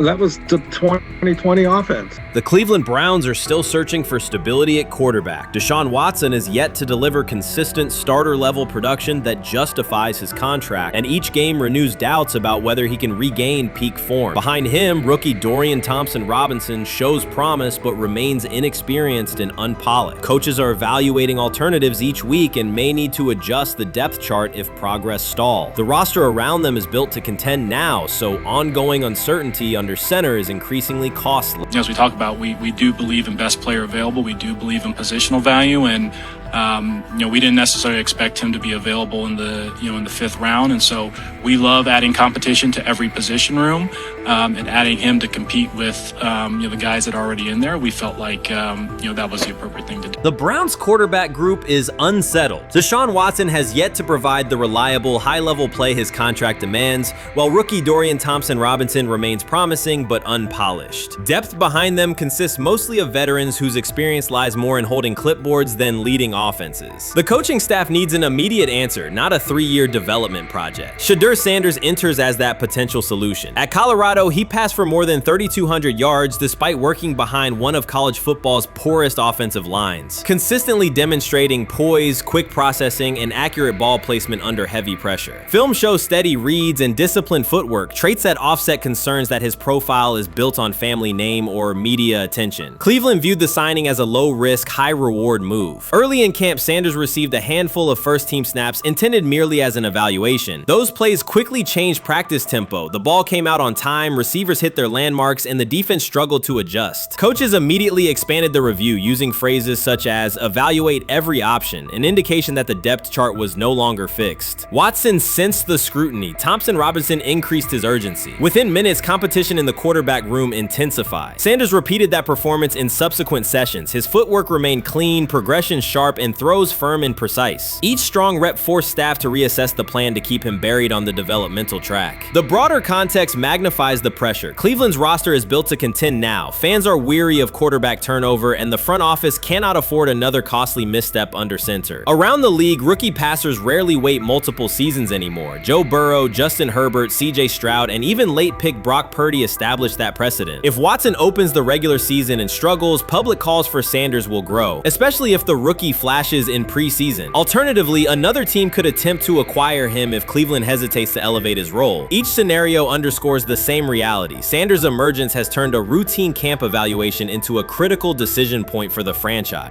And we saw Dillon Gabriel go 11-on-11 with the first team, Shedeur Sanders go 11-on-11 with the second unit. So that was really the big wrinkle today. Yes, and of course, it was the first time that we have seen Shedeur Sanders get any of those coveted 11-on-11 reps. Of course, again, it wasn't with the first team offense or against the first team defense, but it's progress. And that means that he's going in the right direction, that the arrow is pointing up. He's coming up the learning curve. So that's good for him. And I actually thought just overall, he had a better day than Dillon had today. He completed more passes. He was more on point. In fact, in that 11-on-11 period, he threw a near touchdown. Desperation can push franchises toward aggressive decisions, especially when their quarterback options appear unconvincing or outdated. One scenario now emerging is that Sanders earns enough confidence to take full preseason reps with the starters, forcing Cleveland to revisit a depth chart it believed was settled at the beginning of July. His practices demonstrate that the excitement around him is grounded in measurable performance. Accurate, high-velocity passes against first-team defenses, and confident command of the huddle. Each strong outing also heightens league-wide interest. Rival scouts adjust evaluations, and general managers revisit their notes, aware that a viable young quarterback may soon become available. Inside the facility, the personnel staff must balance short-term results with long-term roster planning, knowing that an early move could reshape salary cap allocations and locker room dynamics. The pressure on Watson and Thompson Robinson escalates accordingly. Both must produce visible progress to maintain their current roles. Cleveland's recent history shows how quickly promising quarterback situations can devolve into controversy. The franchise has turned potential breakthroughs into organizational turmoil before, so observers remain cautious about how this competition will unfold. So the Shedeur Sanders, I want to talk about this. So here's a prime example. Shedeur Sanders, they had 3-day mini camp for the Cleveland Browns. And now, Jimmy Haslam actually has some money. The Bengals owners and the Rooneys are near the bottom of the league in net worth.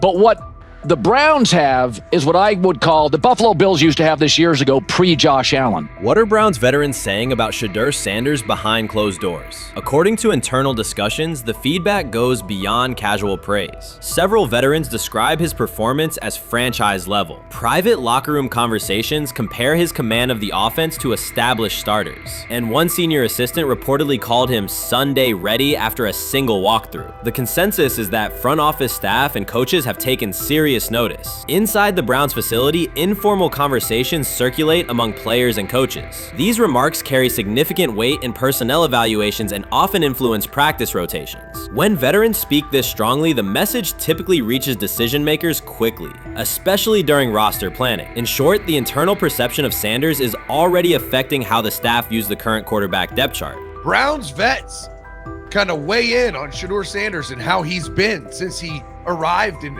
Cleveland, in Pound Town. And I think it's very, very important that we discuss it, because it'd be really easy for these vets to, this wasn't like a on-the-record interviews. This is just kind of back channels into what the vets are saying, the rumors, but the sources telling us. And we have a couple quotes. But Shedeur Sanders, Cleveland Browns, it seems like it's going well. And it's almost like you don't want to talk about it. At the center of the growing internal buzz is Shedeur Sanders, the rookie who entered Berea with late-round expectations but is being discussed privately as a potential long-term starter. This is not a routine camp tale about an extra arm taking practice snaps. Sanders has seasoned teammates, players with playoff mileage, quietly reassessing his ceiling. Observers who overlook these conversations risk missing one of Cleveland's most deliberate personnel moves in years. Sanders is not on the roster because of his surname. The Browns reviewed their quarterback depth, weighed costs, and chose a controlled, development-oriented option they believe can stabilize the position. His presence is already changing practice dynamics. Veterans notice his pocket awareness, adjust routes to his timing, and acknowledge that he processes coverage at an advanced level for a first-year player. Leadership patterns in the huddle feel different. Sanders delivers with precision and composure that challenge defenders to reevaluate their calls. The strategic upside is clear. A 4-year rookie contract offers cap flexibility while other franchises cycle through expensive stopgaps. Coaches and front office staff view Sanders as a calculated investment, not a publicity experiment. Outside chatter still focuses on Joe Flacco's age or Kenny Pickett's development. Inside the facility, however, veterans pause film sessions to dissect Sanders' ball placement and progression speed. Position coaches highlight clips where he works through reads decisively and delivers on time, traits rarely attributed to rookies. Sanders' confidence is measured rather than theatrical. He moves as though the NFL tempo is familiar, and that calm spreads across the roster. Experienced defenders are rechecking the depth chart and asking if the quarterback competition is tighter than publicly acknowledged. Great kid, and whether it's a following that he's earned, I mean, that's something that he's done a great job of interacting with fans, and but he is a great kid. You guys will get to know him more. He's working like crazy, just like all the guys. He's another young man. These rookies, you know, my office is downstairs. As they got to walk by my office as they come in. They come in early. And Shedeur, just like all those guys, he's in there early. He's getting his work done. He has not yet secured the starting job. Evaluations so far come only from brief practice periods, no comeback drives, no national headlines, just steady execution in shorts and helmets. In a league that celebrates splashy debuts, Shedeur Sanders is earning trust rep by rep. Veterans typically withhold judgment until late in camp, yet several are already studying his footwork and timing, which suggests genuine respect. Inside the building, coaches sense that the Browns may have finally found a stabilizing presence at quarterback. Cleveland's recent history underscores why this matters. The team has started 9 quarterbacks over the past 2 seasons, an indicator of instability rather than depth. Sanders arrives with composure, arm strength, and a well-known surname, so any sign of readiness is magnified. Financial context also plays a role. The Browns are allocating a significant portion of the salary cap to Deshaun Watson, whose performance has not matched that investment. To manage costs, the front office signed 4 additional quarterbacks on low-impact contracts. Together, they account for far less than Watson's annual cap figure. If Sanders continues on his current trajectory, that structure could give Cleveland both competitive clarity and much-needed financial flexibility. He's the only person who's come out and say, hey, man, this dude look kind of good, man. Let me tell you what I heard. A lot of people reaching out to players in the locker room and stuff. To me, I think this is it's a red herring. Like, I'm supposed to suspend myself to this belief that he was going to look bad. I've never expected him to look bad to start with. The 5th round quarterback stuff, that's involving perceptions, pre-draft analysis, and other teams. Cleveland's veterans have endured every kind of quarterback turmoil, poor reads, major injuries, shaken confidence, and sideline disputes. When a young quarterback like Shedeur Sanders steps in and appears composed rather than overwhelmed, people notice. The attention comes not just from coaches and reporters, but from the linemen and defensive leaders who have watched previous backups struggle. They are not exchanging doubts, they are sharing nods of approval. Sanders demonstrates instinctive pocket awareness, reliable accuracy, and steady poise, qualities that quickly circulate through team conversations. After years of instability under center, the Browns need someone who can remain calm and effective deep into the season. Although expectations have fallen over time, genuine interest is growing. Praise is coming from teammates who rarely commend anyone unless his performance demands it. The rumors have ended. The decision is public. Cleveland Browns owner Jimmy Haslam has informed every level of the organization that unless an unforeseen injury intervenes, Shedeur Sanders will start at quarterback in week 1. The announcement is not an informal suggestion or a quiet push in the background. It is a direct order. Multiple independent reports, amplified most visibly by Colin Cowherd,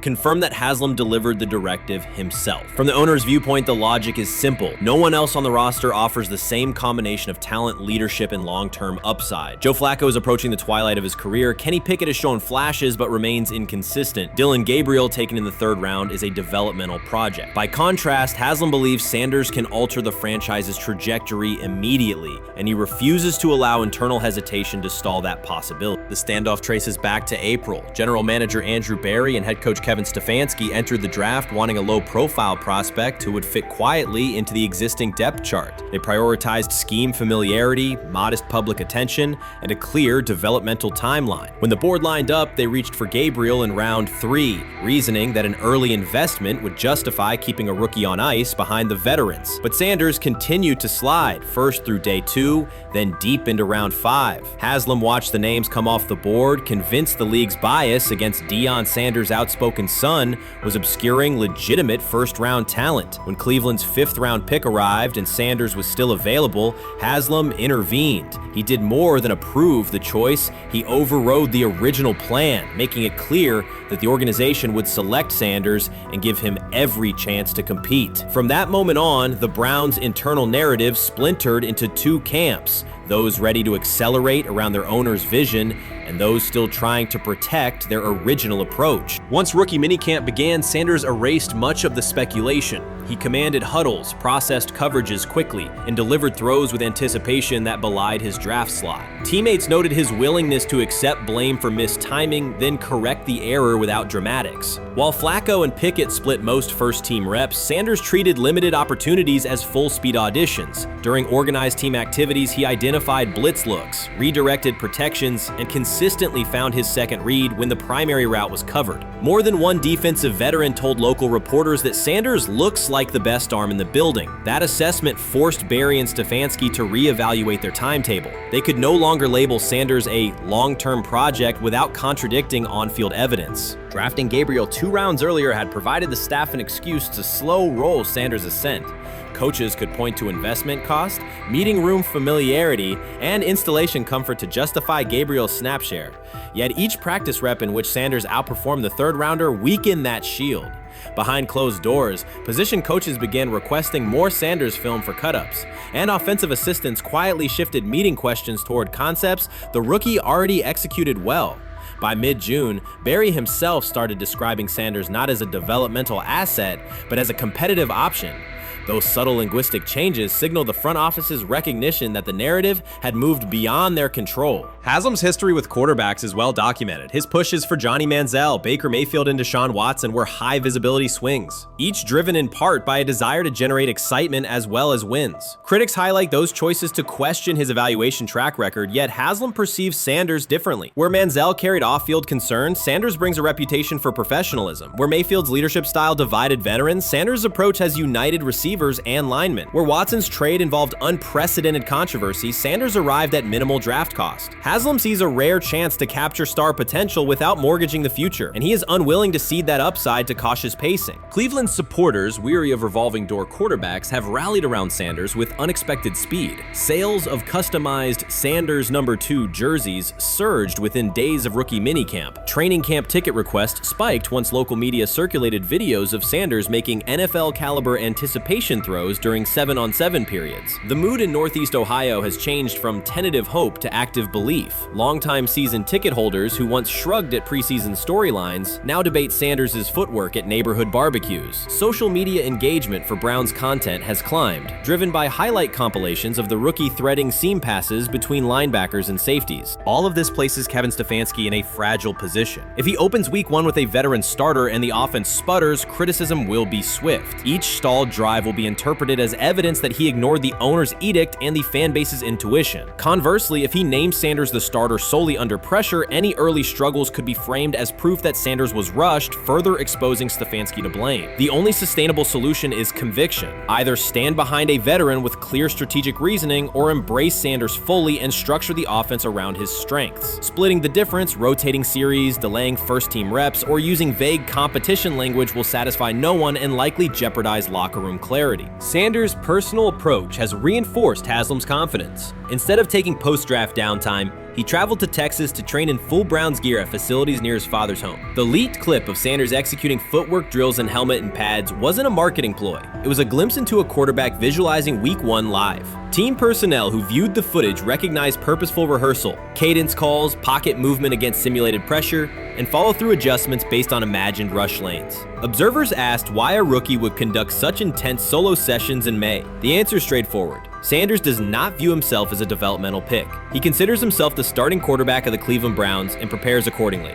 On pure ability, Sanders' arm strength ranks with the league average for starters. His accuracy to the intermediate middle, an area where the Browns' current scheme generates high leverage completions, has drawn consistent praise from receivers. The primary areas still under review are blitz recognition and live bullets and timing on deep outbreaking routes versus press coverage. Those developmental checkpoints are significant, yet daily practice reps show acceleration. In contrast, Flacco's mobility limits the boot action game that Stefanski installed to help Mayfield early in his tenure. Pickett can extend plays, but struggles to attack tight windows between linebackers and safeties, an essential requirement in Cleveland schematics. Gabriel remains an unknown at NFL speed. Thus, the competitive landscape favors Sanders sooner than the coaching staff originally planned. The franchise now stands at an inflection point. Haslam's mandate, the locker room's growing support, and the fan base's enthusiasm all tilt towards Sanders. The front office's earlier strategy, anchored in patience and quiet development,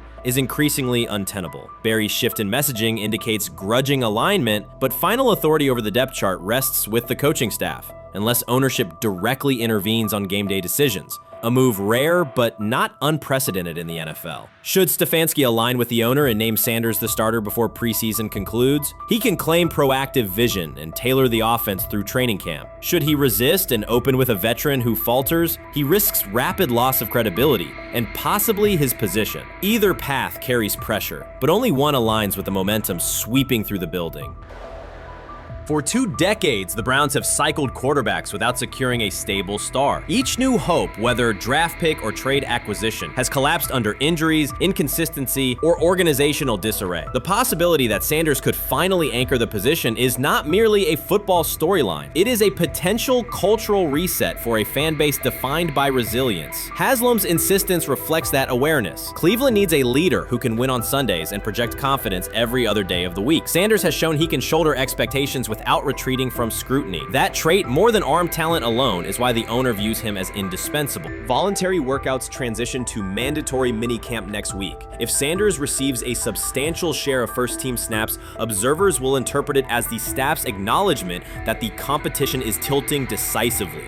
A public declaration may not follow immediately, but every rep allocation is a signal. If, however, the staff continues funneling most top unit snaps to Flacco or Pickett, tension will escalate. Local media will question the evaluation process. National analysts will debate the merits of letting a rookie learn through live action versus controlled practice. Inside the facility, players will recognize any disconnect between performance and opportunity, and unity could fray. The Browns have reached a decisive moment. Shedeur Sanders has demonstrated the skill, poise, and work ethic to justify starting in week 1. Jimmy Haslam has publicly positioned him as the future, and by implication the present of the franchise. Kevin Stefanski and Andrew Barry must either endorse that vision or brace for the consequences of delaying it. For Cleveland fans, the significance is clear. A legitimate chance to exit the cycle of quarterback uncertainty and rally behind a signal caller capable of commanding the field and galvanizing the city. Whether that opportunity is seized promptly or postponed will define the Browns' 2025 season and likely the tenure of the decision makers involved. Watson says he has been mentoring Shedeur Sanders at the quarterback position. The biggest failure in the NFL is now mentoring quarterbacks. The most overpaid underdeliverer at the position is now mentoring 2 rookie QBs and a Super Bowl champ. So what exactly are you mentoring him at? You have had 24 civil lawsuits that you paid off to go away. And when you play, you are as ass as those massage therapists are, apparently. Shedeur Sanders is also a show. It's all about him. It's all about anything else. If you don't see that by now, then you're just blinded. Cleveland's second most talked about player has yet to take a professional snap, and it isn't Deshaun Watson. Rookie quarterback Shedeur Sanders has already captured the locker room's attention and the fan base's enthusiasm, creating a visible shift in the team's internal dynamics. Watson, once the uncontested focal point, now shares the spotlight with a newcomer who has only practiced in shorts. The Browns are experiencing a rapid, unforeseen change in popularity within their roster. Four-man competition. It's not. It's 2 guys versus 2 guys. It's the 2 older guys to be the starter. Yeah. It's the 2 younger guys to position themselves however it may be and show little improvement every single day, right? So, of all the things I'm watching the first 5 when they break a session, the first 5 with the veterans, with the ones. Who's in there, where are they going? The ball's going to Jerry Jeudy, right? Flacco's no dummy, lasts as long as he has, right? He can really whiz it.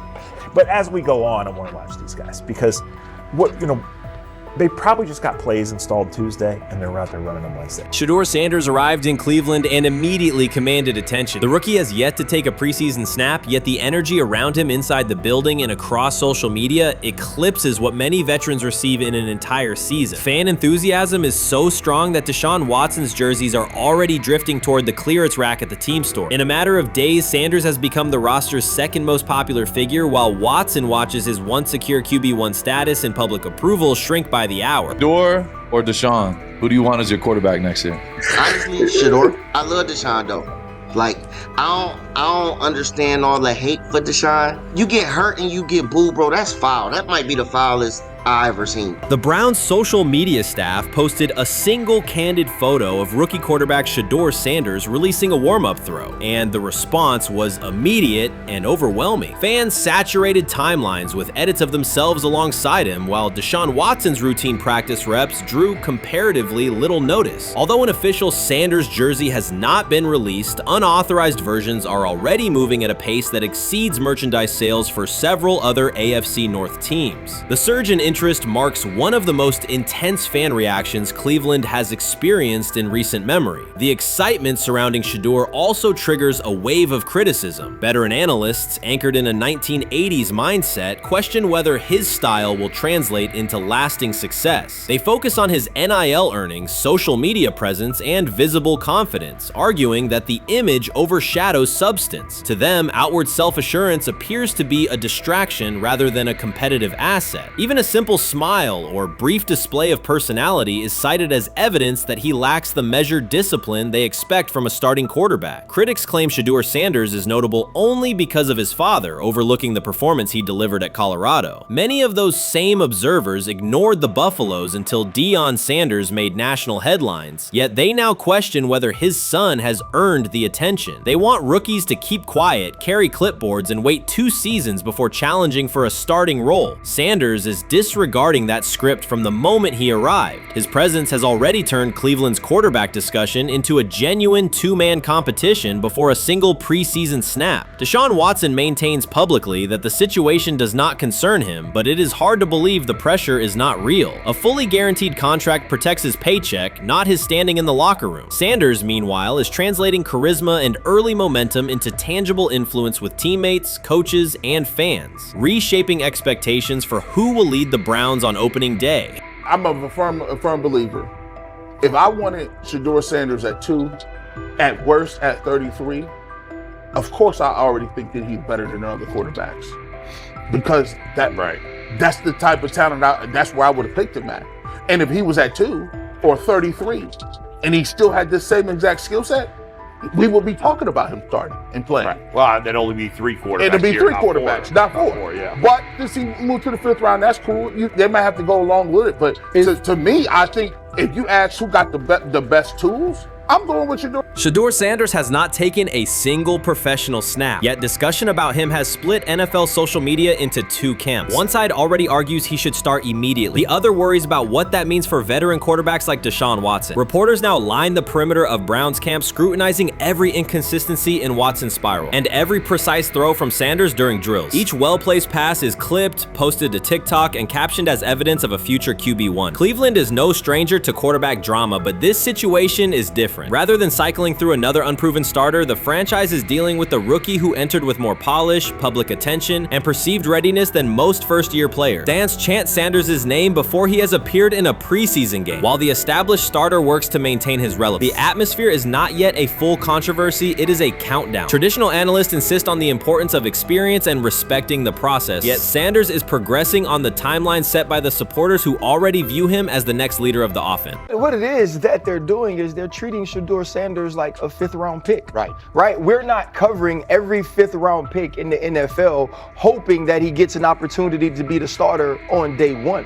We felt like, oh my goodness, they got a diamond in the rough. Shedeur Sanders fell to the 5th round. They felt like they evaluated him there, and that's where they picked him. And they're playing the guy that they picked in the 3rd round over him because they evaluate him at a higher level than what they do Shedeur Sanders. And I get it. The Cleveland Browns are once again creating problems of their own. Their latest misstep centers on Shedeur Sanders. Ryan Clark and Dan Orlovsky have both noted that Cleveland is repeating the same mistakes. The team spent valuable draft capital and is now undermining that investment. This reflects a persistent issue in the organization organization's decision-making. It's not just a football decision, it's a pattern of self-inflicted setbacks. Habits and some of the traits that we saw show up in college were very prevalent this past weekend against the Rams.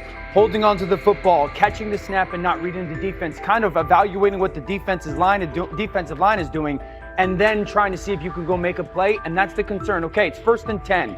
They want a play-action double move at the bottom of the screen. The route doesn't win, and then the protection breaks down a little bit. You're taught as a young quarterback, protection breaks down, find the closest check down. It's right there, it's 1st and 10. He gets to like the 4th part of the... The Cleveland Browns have long carried a reputation for instability. Even when it appears they are turning a corner, the organization finds a way to create new problems. Momentum gives way to questionable decisions and progress stalls. The latest situation centers on Shedeur Sanders. It highlights recurring issues in leadership, planning, and execution. Instead of establishing a clear path forward, Cleveland risks undermining its own investment. There's a lot of players who feel like they should have been picked at a certain spot, should have been viewed in a certain way. But when you get on these teams, it's about developing the team, not doing what's individually best for a certain player. And that's what Kevin Stefanski has to do. And I get it. We want to say all the reasons why what's happening to him isn't right.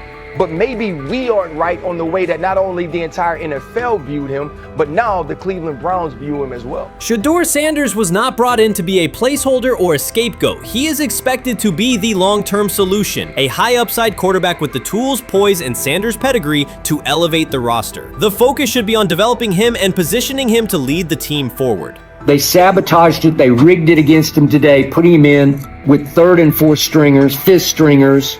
You got no shot at quarterback. They threw him in because they didn't want him to make any more splash and put any more heat on Stefanski. It's a desperate, dangerous situation in which he's got no shot, man. He's throwing to Sal freaking Canella. What? But he got sacked 5 times because he's hanging on the ball trying to make a play, and nobody can separate. Then it comes down to a couple of minutes are left, and Shedeur tries to go on the field, and Stefanski puts Tyler Huntley in place of him. Excruciating to watch. Shedeur Sanders brings accuracy at all levels, steady leadership, and the kind of composure that comes from handling pressure. Fans were energized, and the league was paying attention. For once, Cleveland had a credible source of hope at quarterback. Then the familiar pattern returned. Instead of committing to a clear development plan, first-team reps, stable direction, and a defined timeline, the Browns introduced uncertainty and slowed his progress. Rather than building around him and giving Shedeur a direct path to lead, they split priorities and sent mixed signals. The result is momentum stalled at the very point it should be accelerating. I also can't blame anybody who says, I don't necessarily trust this coaching staff to develop a quarterback or to evaluate the quarterback position. They've made some really oddball decisions at this position over the last several years, and I don't blame anybody for questioning, do these guys actually know what they're doing? I don't think that's unfair at all. The thing I would say is that they're desperate. They're very desperate. Like the entire organization is desperate. And if you really think they're going back to the coaches' offices and all getting around the table after session. This wasn't about scheme or play design. It was a pattern of mismanaging a young quarterback. From the start, the signs were clear. Shedeur Sanders arrived at camp without priority first-team reps or the confidence-building snaps a rookie need. Instead of a defined development plan, he was asked to compete from behind, treated like a depth option rather than a long-term starter. The message was, earn it later rather than build it now. When game action came, he was put on the field with limited preparation. Protection was inconsistent, and the play calling did little to ease his transition, more a stress test than a structured debut. The approach emphasized survival over progression, creating conditions where mistakes were likely and growth was harder to achieve. Analysts Ryan Clark and Dan Orlovsky highlighted the same points. The issues reflected organizational choices, not a shortfall in Sanders' ability. This was not a rookie collapsing under pressure. It was a franchise failing to provide the support, reps, and clarity required for a first-year quarterback to succeed. Shedeur moves slowly, kind of trying to see what's going on, and then that creates that sack fumble. So a lot of the stuff that we just saw in college is a big deal. This ball gets snapped at the 48-yard line. Defense has won the rep. Play is dead. Throw the ball away. It's first down. But instead we run and it's a 2.5, 3-yard loss. So instead of being 2nd and 10, we're 2nd and 13, we're dead. Again, here's the opportunity to throw the juke route. Hold, scramble. So some of those things that I was and others were concerned about on the college tape showed itself again. This is not the end of the world though. This is part of his development. Cleveland managed to take a highly promising rookie and within weeks put him in a position where he looked unprepared. Ryan Clark called out the core issue. A first-year quarterback cannot succeed without protection, clear situations, and a controlled environment. Dan Orlovsky added that when a young quarterback isn't given structure, support, or coherent schemes, you're not evaluating ability, you're manufacturing failure. That's what happened to Shedeur Sanders. Browns fans weren't just disappointed with the results, they were alarmed by the process. This is a fan base familiar with quarterback missteps, yet even they recognize the pattern. A talented prospect subjected to poor planning and inconsistent guidance. After one preseason setback, the conversation shifted toward maybe Shedeur isn't ready instead of examining coaching, play design, and preparation. The reality is clear. The question isn't whether Sanders is ready, it's whether the Browns were prepared to develop and support him. Well, that would be a nice exit strategy because he would come up as doing Shedeur a favor. Like one's got to go, right? One's got to go, T, to clear this thing up. At some point, but I'm sorry, I know they don't care. If they were to trade Shedeur Sanders now after that preseason performance and he would go on to be good. The organization has cycled through quarterbacks for years, and the pattern is unchanged. Blame the player, protect the system, and repeat the same mistakes. Fans are split. Some argue Shedeur Sanders needs time and support, while others treat one rough outing as proof he isn't the answer. That division hides the real problem, the Browns' process. This isn't Shedeur failing, it's the team failing Shedeur. Across the league, successful teams create clear development paths. Kansas City brought Patrick Mahomes along behind a veteran and tailored the offense before handing him the job. Houston committed to CJ Stroud, built around his strengths, and let him grow with consistent direction. Smart teams invest, protect, and show belief. Cleveland did the opposite with Shedeur. Uneven reps, inconsistent protection, and unclear plans. Then question the outcome. That's not development, it's organizational mismanagement. These players have played a tremendous amount of football. Right. And I remember last year when Bo Nix came out of Oregon, we talked about all the easy throws Oregon creates. Right. The level of the skill players that are around him. And then we watched Bo Nix acclimate to the NFL game extremely quickly. I see a lot of those same traits in Dillon Gabriel. He gets the football out of his hands. He takes the throw that's available to him. He plays on time. And part of whether or not you get an opportunity to get on the field is the people that you're competing against. And I don't mean this in any disrespectful way to Shedeur, because I'm not only a fan, it's somebody I want to see succeed. The Browns will likely present this as part of a deliberate development plan, tough standards, resilience building, and testing a rookie under pressure. In practice, it isn't development. It's a damaging approach that undercuts growth. The organization has not shown a consistent model for nurturing young talent, and Ryan Clark and Dan Orlovsky highlighted that publicly. After Shedeur Sanders stumbled in a preseason game, the reaction was immediate. Headlines, polarized fan takes, and sweeping conclusions about his readiness. The front office offered little acknowledgement of the conditions he was placed in. Clark's point was direct. You do not evaluate a rookie by how he looks in a setup designed for failure. You evaluate him when he's properly supported. Orlovsky explained how poor coaching choices, protection, sequencing, and role clarity can quickly erode confidence and stall development. The issue was not Sanders' ability, it was Cleveland's process, which appeared disorganized and unprofessional for an NFL operation. I'm about to unleash about Shedeur Sanders. I just watched what happened to Shedeur Sanders in the Cleveland Browns' third and final preseason game. And I'm outraged, I'm sickened, and I'm saddened.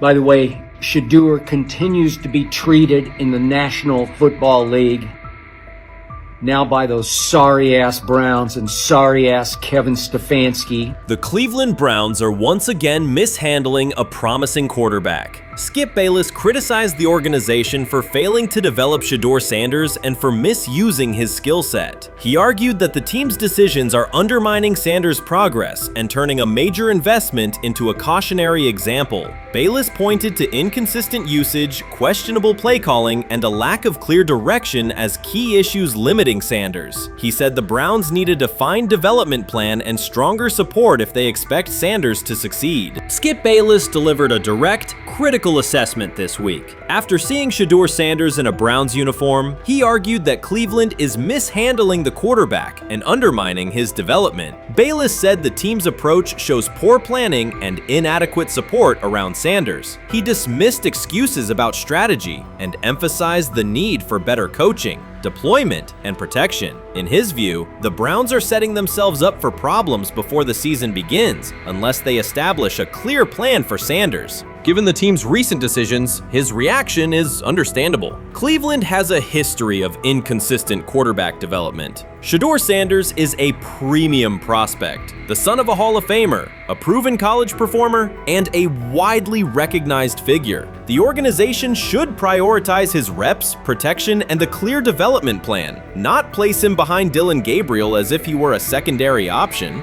But I'm going to answer this question by saying Shedeur Sanders, and I'm going to tell you why. I think he's being set up to fail. That's right, I'm going to say it. Okay. Here we are on national television, right? There's been 11 practices, if I remember correctly. He's been starting against he's been playing against the third unit. He's fourth on the depth chart.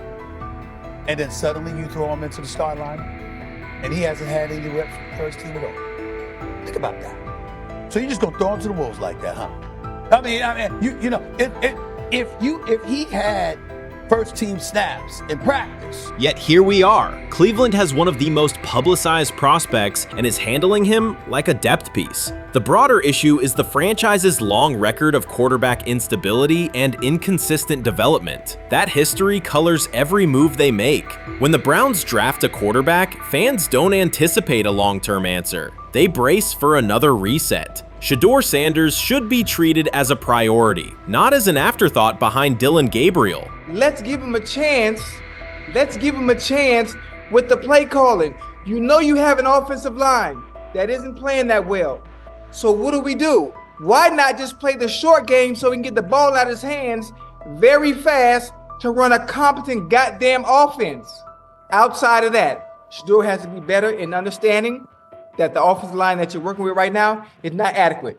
Why not allow the players that are competing for a job, in this instance, Shedeur Sanders, to finish off the 2-minute drill? When Browns fans see another quarterback selected, they brace for another setback. The franchise's recent history, from Johnny Manziel's failed stint to the rocky handling of Baker Mayfield, reflects inconsistent development and short-term decision-making. Against that backdrop, Skip Bayless's reaction to Shedeur Sanders on Cleveland's roster was blunt. He argued the team is already mishandling a premium prospect by treating him as a secondary option instead of a centerpiece for the future. Bayless's position is straightforward. Sanders is not just a name, he brings proven college production, leadership traits, and significant visibility that can strengthen both the offense and the organization's broader profile. Burying him on the depth chart behind Dylan Gabriel signals a lack of a clear development plan and wastes early momentum. Instead, Bayless contends, Cleveland should establish a defined pathway. First-team practice reps, protection and personnel tailored to his strengths, deliberate play calling that accelerates processing, and measured in-game opportunities that build confidence and execution. In his view, the Browns need alignment from the front office to the coaching staff to prioritize Sanders' growth. Continuing to treat him like a depth piece risks repeating the same cycle that has undermined previous quarterbacks. Committing to a coherent plan gives Sanders and the franchise a realistic chance to convert potential into sustained performance.